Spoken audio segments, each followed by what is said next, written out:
was a collaboration between Texas Southern University and San Jose Clinic. The project itself took place at San Jose Clinic, which is a charity clinic and that provides quality healthcare services for the underserved in the greater Houston area. Despite many of the collaborative partners it has, academic affiliates, volunteers, staff, and the numerous financial benefactors, and of course, great care, there's definitely some room for improvement in the patient care that is given there. Hypertension, like it is in the nation, is one of the most common disease states amongst the patient population, and there's definitely some gaps in, for example, the ability to measure medication adherence. So because of that, it's led to the development of this project, was sought to improve hypertension control and assess adherence. So the objectives I'm going to talk to you is we want to outline key components of the 2017 ACC-AHA hypertension guidelines, identify contributing factors that prevent people from achieving blood pressure control, and describe a two-phase pharmacist-led study to assess components of hypertension control and an intervention to improve that hypertension control. So some key components that I wanted to talk to you that are relevant to the project. There are some patient-specific factors that affect the treatment of choice for initial therapy. One of them being ethnicity. For example, in African Americans, the recommendation drug of choice for initial therapy is a thiazide diuretic or a calcium channel blocker. Another specific factors are comorbidity conditions such as diabetes, where an ACE or an ARB is recommended. Chronic kidney disease, where it's recommended an ACE or an ACE inhibitor or an ARB.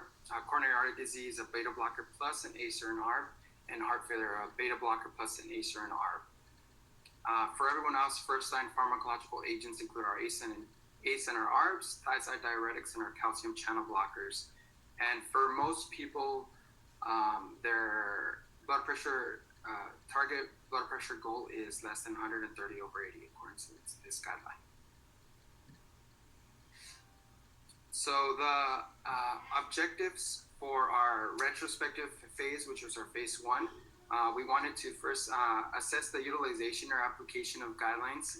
Since the majority of the providers and volunteers many are retired from practice and may not keep up with the literature and guidelines as often as they would have previously to their retirement. We also wanted to assess adherence because the pharmacy system was, up until recently, was very outdated and somewhat obsolete, and we were unable to get really calculated to have any measure of adherence values for our patient population. And we wanted to also assess if there was any relationship among different factors that may affect blood pressure using an odds ratio analysis. The population that we looked at was 150 where patients were randomly selected. The selection criteria included 18 years or older, patients of San Jose Clinic, a diagnosis of hypertension, and at least 2 blood pressure readings between October 2017 and June 2019. So here are some demographics from our retrospective phase one. I wanted just to point out a few of them. The first being gender. If you look at the 69% of our population was females in the study. Ethnicity, the majority of our patient population was Hispanic, which kind of aligns with the clinic's Hispanic population that stands at 75% measured in 2019. I also wanted to point out the number of additional comorbidities additional to hypertension. So more than 50%, more than half of our patient population had at least one additional comorbidity. And the most common comorbidity being diabetes at 54%. So we found that guideline application or utilization was actually at 75%. This is actually, I thought was a good thing, taking into account, again, that the majority of our providers there at the clinic are retired and they may not be as up to date with some of the newer guidelines. So this was a good thing. We also measured adherence, and we found that 65% of our patients were adherent to the medications. So what we meant by adherent is that they had a PDC, which is a portion of days covers of 80% or more.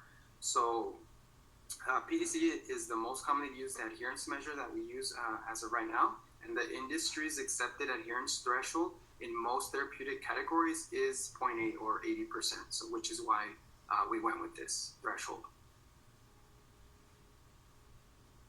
And blood pressure at goal, 67% of our populations had last blood pressure at goal in the retrospective phase. But definitely still good, but definitely still some room for improvement. And here we can look at our odds ratio analysis. Again, this was a comparison between different groups. For example, if we compared if adherence or non-adherence had any correlation or association with ability to meet blood pressure goal. Unfortunately, there was no statistically significant association between any of the groups. However, we do believe that there still are some definitely clinically significant associations, as there's also numerous other studies, for example, adherence and ability to meet blood pressure control, for example. So some contributing factors to hypertension control. There's numerous studies that have found that uncontrolled blood pressure is associated with non-adherence, comorbidities, gender, males being at higher risk than females, low health literacy, and low family income.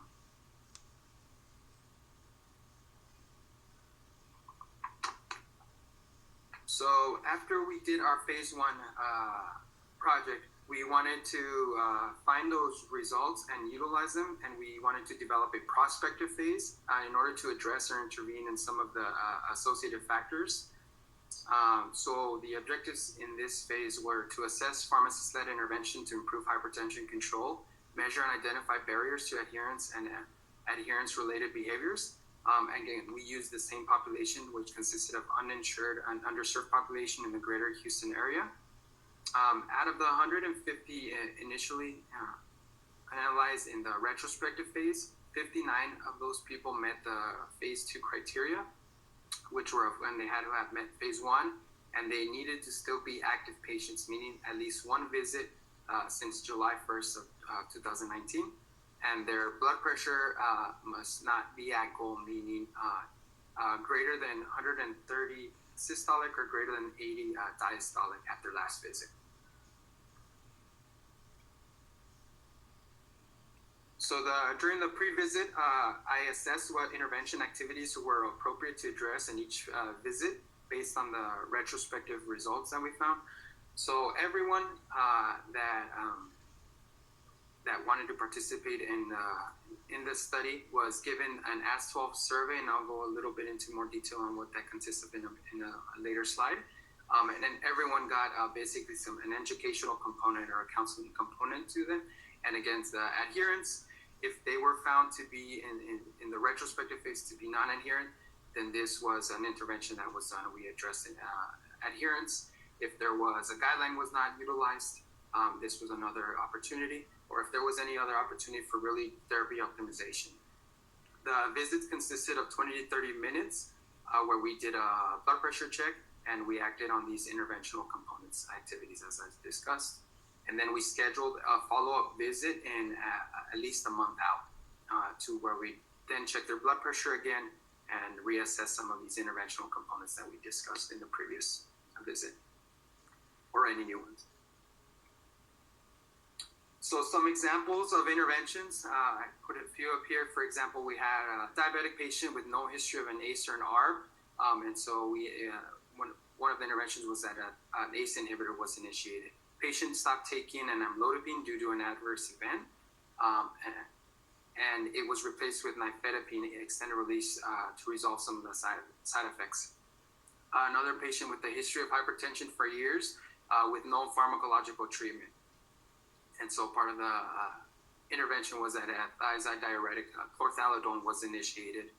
And another example, a patient on multiple blood pressure medications, most at max doses, and clonidine, 0.1 milligrams, was initiated to be used as an as-needed when their blood pressure was greater than 160 or greater than 100 diastolic.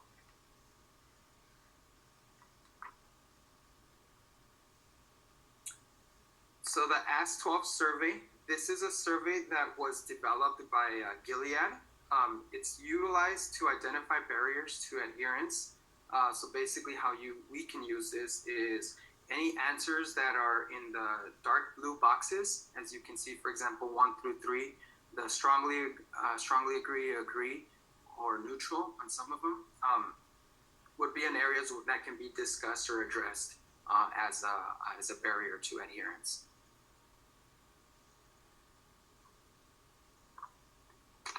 So some resources that we use, the American Heart Association has developed these fact sheets for patients.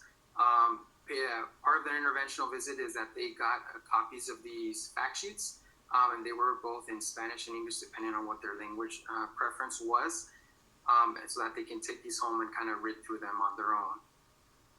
The educational component of it consisted of basic knowledge of what hypertension is, risk factors for hypertension, and possible complications that come up that are possible from hypertension. We also discuss non-pharmacological approaches to hypertension control, such as limiting sodium intake, diet, and exercising. And we also discuss basics of hypertension medications, importance of adherence, and methods to try to help remember to take their medications. So our phase 2 results are actually still pending study completion due to our COVID closure, unfortunately. We were able to do interventional visits. 24 were scheduled. 9 interventions had been already conducted. Follow-up visits had been scheduled, but they were canceled, unfortunately, due to our closure.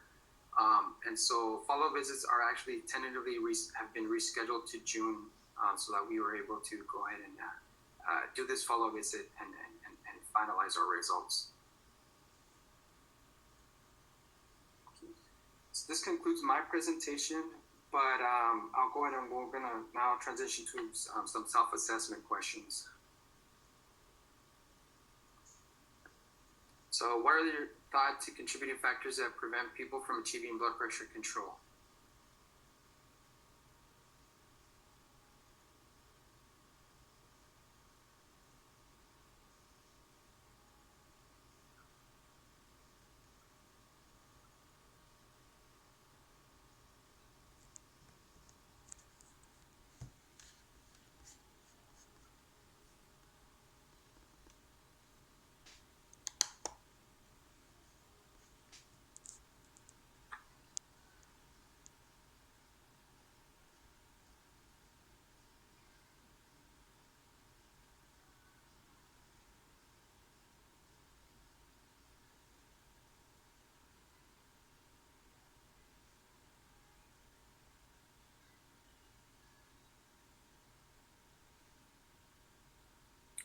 Okay, awesome. So our top choices were B and C.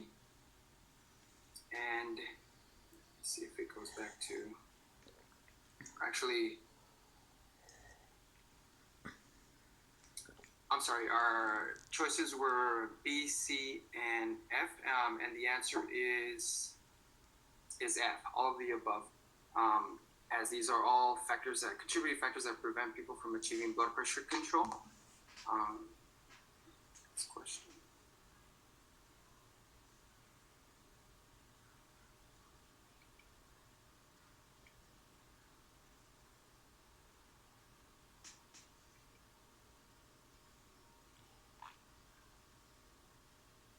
Okay. Next question. According to ACC AHA guidelines, what is the target blood pressure goal for most individuals who have a diagnosis of hypertension?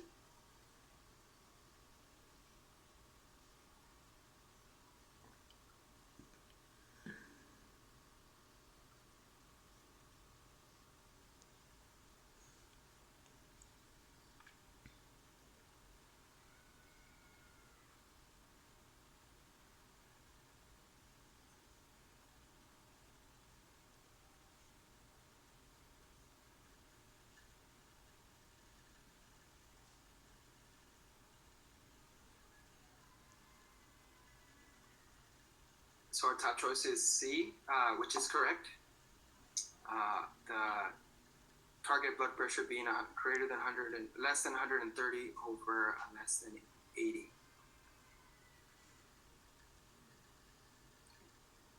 according to ACC/AHA guidelines, what's the first-line treatment for an African American female with hypertension and chronic kidney disease as initial pharmacological treatment?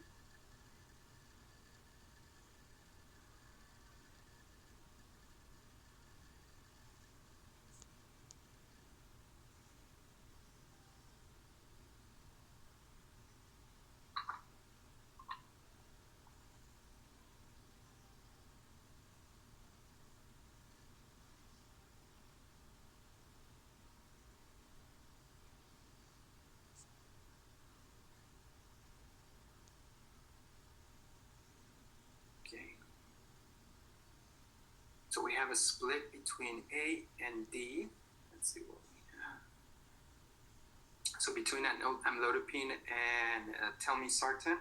So the correct answer is D, telmisartan. And this is a little bit of a tricky question because, yes, we looked at two factors in particular, ethnicity and comorbidities. So this patient is African American, which does call for a thiazide and a calcium channel blocker. However, the patient does not have heart failure. The patient does not have coronary artery disease. However, they do have chronic kidney disease, which would then call for an ACE inhibitor or an ARB.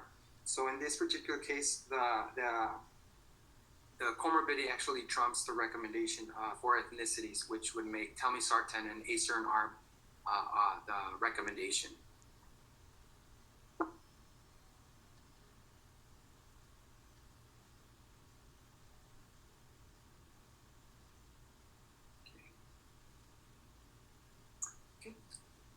I'm open for any questions that you may have.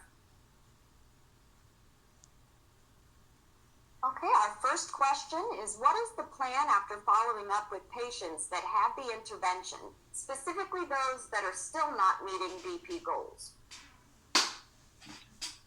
So as part of the interventional phase, the follow-up visit was to actually go back and revisit some of these interventional activities that we've discussed and see where the issue might be and see what additional interventions can be done by the pharmacist.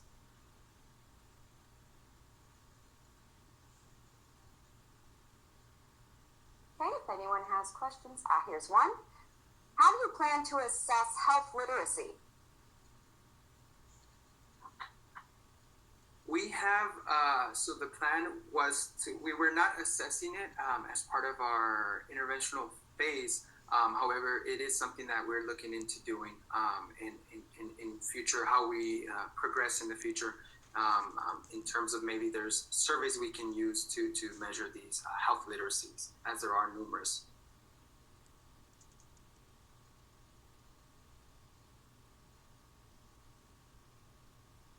Is there any plan to incorporate nutritional counseling or work with an RD?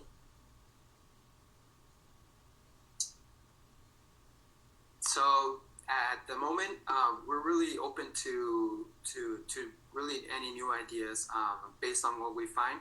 We do have a dietitian, a volunteer dietitian.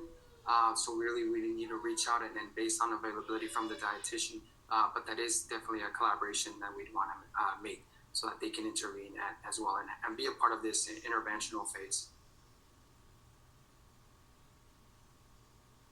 Our next question, does the adherence tool come in Spanish? The S12, it was translated to Spanish, yes.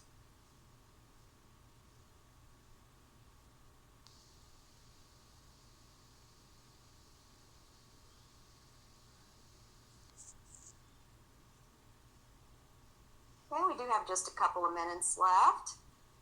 Was the Spanish translation translated by staff or by the author? It was translated by someone who has a certification for translation.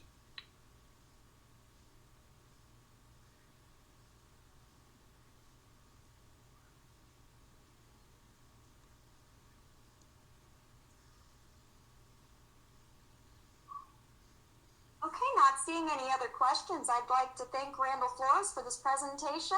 Thank you very much, Randall. Thank you.